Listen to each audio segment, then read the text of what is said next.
The history of Daedra worship by the elves, once known as the Chimer, provides a valuable object lesson in the dangers of traffic with the so-called Lords of Oblivion.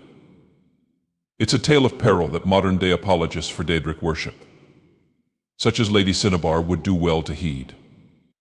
Let's begin with a few facts that not even the Shrew of Tanith could deny. The Daedra, the gods, the divines, created Nirn out of the chaos of oblivion. They assumed physical form within the mortal plane, the Mundus, and according to elven myth were the direct ancestors of the Aldmeri.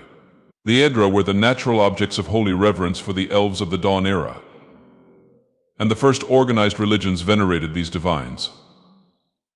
However, after Nirn was born, the Daedra withdrew from their creation, becoming distant, aloof, and disinterested in the affairs of mortals. But beyond the Mundus, in the infinite variation of oblivion, there were other godlike entities of great power known as the Daedra, literally the not Daedra, who began to take a malign interest in the realm the Daedra had created.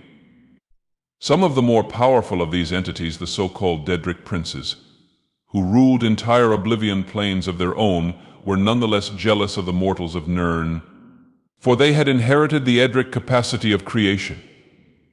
This ability was beyond the Daedra who, though masters of change and metamorphosis, create nothing new that has not been before.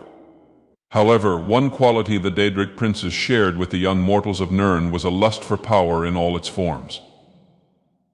This corrupting desire is the foundation of all mortal worship of the Daedra. The princes offer power in return for service and worship.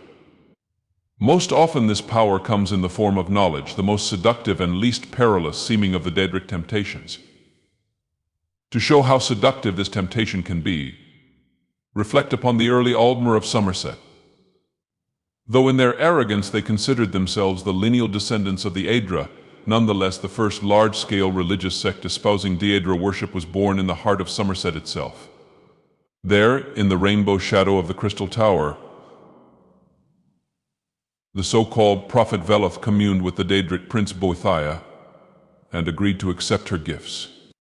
He inscribed the Velothi prophecies, which expounded the doctrine of worship of the good Daedra Boethia, Azura, and Mephala, along with ways to propitiate and negotiate with the bad Daedra Molagbal, Malakath, Shogarath, and Merun's Dagon. To the more foolish of the Somerset Aldmeri, the arts and skills the good Daedra offered to teach them seemed more useful than the maxims and platitudes of the priests of the Daedra, and a number of elven clans accepted Veloth as their prophet and guide.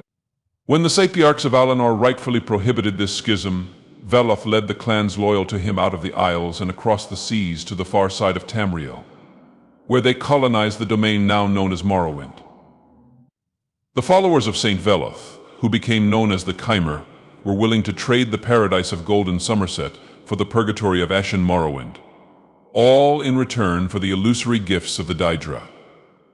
The Chimer built mighty temples to Boethia, Azura, and Mephala, and established the traditions of worship in Morrowind that were later co-opted by the Tribunal.